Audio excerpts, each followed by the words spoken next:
నమస్కారం. ఒక విద్యార్థి చేతిరాత బాగాలేకపోవడానికి కారణం వాళ్ళు పెన్సిల్ను సరిగ్గా పట్టుకోకపోవడం కాకపోవచ్చు. ఆ బహుశా వాళ్ళు కుర్చీలో సరిగ్గా కూర్చోకపోవడం కావచ్చు. ఆశ్చర్యంగా ఉంది కదా. అవును, ఇది చాలామంది గుర్తించని ఒక ముఖ్యమైన విషయం. చేతిరాతకు కూర్చునే భంగిమకు ఉన్న ఈ సంబంధమే ఈరోజు మనం చేయబోయే చర్చలోని మొదటి కీలకమైన అంశం. భారతదేశంలోని పాఠశాల నిర్వాహకులు, ఉపాధ్యాయుల కోసం ఈ అంశాన్ని లోతుగా పరిశీలిద్దాం. తప్పకుండా. చేతిరాత అనేది కేవలం వేళ్లతో చేసే పని అని చాలామంది అనుకుంటారు. కానీ అది అస్సలు నిజం కాదు. అదొక సంక్లిష్టమైన ప్రక్రియ. మన ముందు రైట్ విజ్ అనే సంస్థ అందించిన కొన్ని కరపత్రాలు, పరిశోధన వివరాలు ఉన్నాయి. ఈరోజు మనం చేతిరాత సమస్యను, దాని పరిష్కారాలను ప్రధానంగా వారి దృక్కోణం నుండే విశ్లేషించబోతున్నాం. సరే. అసలు చేతిరాత ఎందుకంత సంక్లిష్టమైనది? ఇది కేవలం అక్షరాలు దిద్దడం మాత్రమే కాదని మీరంటున్నారు. ఖచ్చితంగా. మన సోర్సెస్ ప్రకారం చేతిరాత అనేది కేవలం వేళ్లతో చేసే పని కాదు. అదొక పూర్తి శరీర నైపుణ్యం. పూర్తి శరీర నైపుణ్యమా? అవును. విద్యార్థి కూర్చునే భంగిమ దగ్గర మొదలవుతుంది. అక్కడి నుండి వాళ్ల భుజం, మోచేయి, మణికట్టు, చివరికి పెన్ పట్టుకునే వేళ్లు. ఇదంతా ఒక గొలుసుకట్టు లాంటిది. ఓకే, ఒక చైన్ లాగా అన్నమాట. అవును. కైనెటిక్ చైన్ అని అంటారు. అందులో ఏ ఒక్క లింక్ బలహీనంగా ఉన్నా దాని ప్రభావం నేరుగా పేపర్పై కనిపిస్తుంది. అంటే మనం సమస్యను వేళ్ల దగ్గర వెతుకుతుంటే అసలు మూలం విద్యార్థి కూర్చునే విధానంలో ఉండొచ్చన్నమాట. ఇది సమస్యను చూసే దృక్పథాన్నే మార్చేస్తోంది. సరిగ్గా అదే. ఇది విద్యార్థి సోమరితనం కాదు, ఒక టెక్నికల్ స్కిల్ లోపం. ఈ గొలుసుకట్టులో దృష్టి, చేతి సమన్వయం, అక్షరాల మధ్య ఖాళీ, పదాల మధ్య ఖాళీ ఇవ్వడం, అక్షరాలను సరిగ్గా రూపొందించడం, వాటిని కలపడం, ఒకే లయతో వేగంగా రాయడం, ఎక్కువసేపు రాసే ఓర్పు, ఇలా ఎన్నో అంశాలు ముడిపడి ఉంటాయి. ఈ గొలుసుకట్టు ఎక్కడ తెగిపోతుందో నేను ఊహించగలను. ఒక పరీక్షా హాల్లో. కరెక్ట్. నాకు గుర్తుంది, స్కూల్లో పరీక్ష రాస్తున్నప్పుడు చివరి పేజీకి వచ్చేసరికి నా చేతిరాతను నేనే గుర్తుపట్టలేకపోయేదాన్ని. ఆ పరిస్థితిని ఇప్పుడు మీరు చెప్పిన కైనెటిక్ చైన్ కోణంలో చూస్తే ఒత్తిడిలో ఆ గొలుసు మొత్తం కుప్పకూళ్తుందన్నమాట. ఖచ్చితంగా. గడియారం టిక్ టిక్ మంటూ శబ్దం చేస్తుంటే వేగం, స్పష్టత మధ్య విద్యార్థులు నలిగిపోతారో. ఆ ఒత్తిడిలో భంగిమ దెబ్బతింటుంది, పెన్పై ఒత్తిడి పెరుగుతుంది, లయపోతుంది. చేతి కండరాలు అలసిపోతాయి. అవును. ఫలితంగా చేతిరాత అస్పష్టంగా మారుతుంది. అప్పుడే ఒక విద్యార్థి మథనపడతాడు. నాకు సమాధానం తెలుసు, కాని నా చెయ్యి నా మాట వినడం లేదు అని. ఆ క్షణంలో విద్యార్థి కోల్పోయేది కేవలం మార్కులు కాదు, ఆత్మవిశ్వాసం కూడా. నిజం. కాని కొన్ని పాఠశాలలు ఈ డిజిటల్ యుగంలో అందరూ టైప్ చేస్తుంటే చేతిరాతకు అంత ప్రాముఖ్యత ఉందా అని వాదించవచ్చు కదా. ఇది చాలా మంచి ప్రశ్న. మన సోర్సెస్ ప్రకారం చేతిరాత ప్రభావం కేవలం పరీక్షలకే పరిమితం కాదు, ఇది పాఠశాల మొత్తం వ్యవస్థపై ఉంటుంది. అదెలా? 1. మార్కులు తగ్గితే పాఠశాల అకాడమిక్ పనితీరు గ్రాఫ్ కిందకి వెళ్తుంది. 2. అస్పష్టమైన జవాబు పత్రాలను దిద్దటానికి ఉపాధ్యాయులు రెట్టింపు సమయం తీసుకోవాల్సొస్తుంది. వాళ్ల పనిభారం పెరుగుతుంది. అవును. 3. తమ పిల్లల మార్కులు తగ్గుతున్నాయని తల్లిదండ్రుల నుండి ఒత్తిడి మొదలవుతుంది. చివరిగా క్లాసులో బోర్డు మీద రాసింది కాపీ చేయడానికి విద్యార్థులు ఎక్కువ సమయం తీసుకుంటే పాఠం చెప్పే వేగం తగ్గిపోతుంది. అంటే ఇది కేవలం ఒక విద్యార్థి సమస్య కాదు, అదొక అడ్మినిస్ట్రేటివ్ సమస్యగా మారుతుందన్నమాట. పాఠశాల కీర్తి ప్రతిష్టలు, తల్లిదండ్రుల సంతృప్తి అన్ని దీంతో ముడిపడి ఉంటాయి. అవును. ఇక విద్యార్థి మానసిక స్థితిపై దీని ప్రభావం ఇంకా లోతైనది. నా రాత బాగాలేదు అనే భావన వారిలో ఒక అభద్రతాభావాన్ని సృష్టిస్తుంది. దానివల్ల రాయడం అంటేనే ఒక రకమైన భయం, అయిష్టత ఏర్పడతాయి. సరిగ్గా. హోంవర్క్ చేయకపోవడం, క్లాసులో నోట్స్ రాసుకోకపోవడం వంటివి మొదలవుతాయి. కొద్దిసేపు రాసేసరికే చేతులు నొప్పి పెడతాయి. దీన్నే రాత అలసట లేదా రైటింగ్ ఫెటీగ్ అంటారు. ఈ సమస్యలు విద్యార్థి ప్రయాణంలో ఎక్కడ మొదలవుతాయి? తరగతిలో మారే కొద్దీ ఈ సమస్య ఇంకా జటిలమవుతుందని మన సోర్సెస్ చెప్తున్నాయి, ముఖ్యంగా నోట్బుక్లలో వచ్చే మార్పుల వల్ల. అవును. ఇది చాలా ఆసక్తికరమైన పరిశీలన. విద్యార్థులు మొదట 4 గీతల పుస్తకంలో రాస్తారు. అక్కడ ప్రతి అక్షరానికి ఒక నిర్దిష్టమైన స్థానం, ఎత్తు ఉంటాయి. ఆ తర్వాత 2 గీతలకు, ఆపై సింగిల్ గీతకు మారతారు. ప్రతి మార్పు ఒక కొత్త సవాలు. అక్షరాల పరిమాణం, బేస్లైన్పై నియంత్రణ, వాలు అంటే స్లాంట్ వంటి విషయాల్లో గందరగోళం మొదలవుతుంది. చివరికి గీతలు లేని తెల్ల కాగితంపైకి వచ్చేసరికి చాలామంది విద్యార్థులు పూర్తిగా దారి తప్పుతారు. నిజమే. దీనికి తోడు పెన్సిల్ నుండి పెన్నుకు మారడం ఒక పెద్ద షాక్ లాంటిదని కూడా సోర్సెస్లో ఉంది. పెన్సిల్తో అయితే తప్పు చేస్తే చెరిపేయొచ్చు, కానీ పెన్నుతో ఆ ధైర్యం ఉండదు. సరిగ్గా అదే. ఒక విద్యార్థి మాటల్లో చెప్పాలంటే పెన్నుతో వ్రాస్తే చెరపలేను కదా అనే భయం వాళ్ళని వెంటాడుతుంది. తప్పు చేస్తానేమోనన్న ఆందోళనతో పెన్నును గట్టిగా పట్టుకుంటారు. దానివల్ల రాత లయ దెబ్బతింటుంది. అవును. కొందరు భయంతో అక్షరాలను మళ్లీ మళ్లీ దిద్దుతూ పేపర్ను పాడుచేస్తారు. ఈ మార్పుకు విద్యార్థులను మానసికంగా, శారీరకంగా సిద్ధం చేయడానికి సరైన పునాది వ్యాయామాలు అవసరం. ఆ పునాది లేకుండా నేరుగా పెన్ను చేతికివ్వడం సరైన పద్ధతి కాదు. పైగా పై తరగతులకు వెళ్లే కొద్దీ రాయాల్సిన పరిమాణం కూడా పెరుగుతుంది. బోర్డు మీద చూసి కాపీ చేయడం నుండి డిక్టేషన్, పెద్ద పెద్ద సమాధానాలు. చివరికి 3 గంటల పరీక్షలు రాయడం వరకు ఈ రైటింగ్ క్వాంటం విపరీతంగా పెరిగిపోతుంది. ఇది ఒక మ్యారథాన్ లాంటిది. కాని విద్యార్థులకు మనం కేవలం స్ప్రింట్ చేయడానికి మాత్రమే శిక్షణ ఇస్తున్నట్లుంది. ఇక్కడే అసలు సమస్య ఉంది. వ్రాత వేగం కోసం డిమాండ్ పెరుగుతుంది.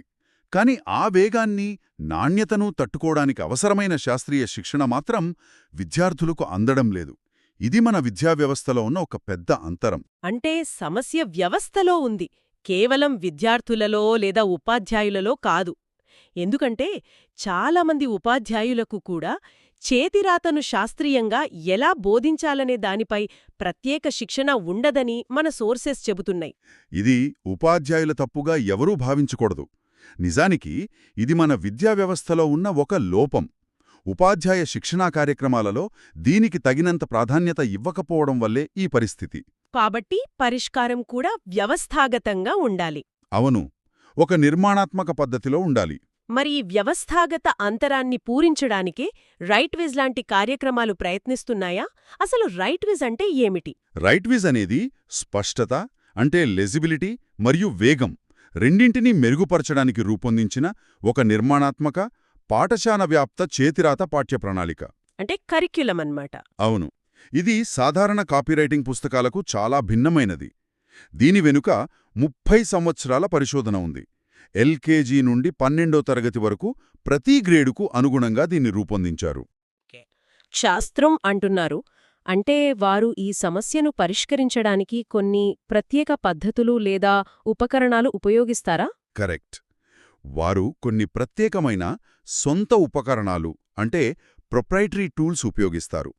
ఉదాహరణకు స్క్రైబో అనేది అక్షరాల గాడులు చెక్కిన ఒక ప్లాస్టిక్ ప్లేట్. దానివల్ల ఉపయోగమేంటి? దానిపై విద్యార్థులు దిద్దడం వల్ల సరైన అక్షరాల ఆకారం వారి కండరాల జ్ఞాపక శక్తిలో, అంటే మజిల్ మెమరీలో బలంగా నాటుకుపోతుంది. ఆసక్తికరంగా ఉంది.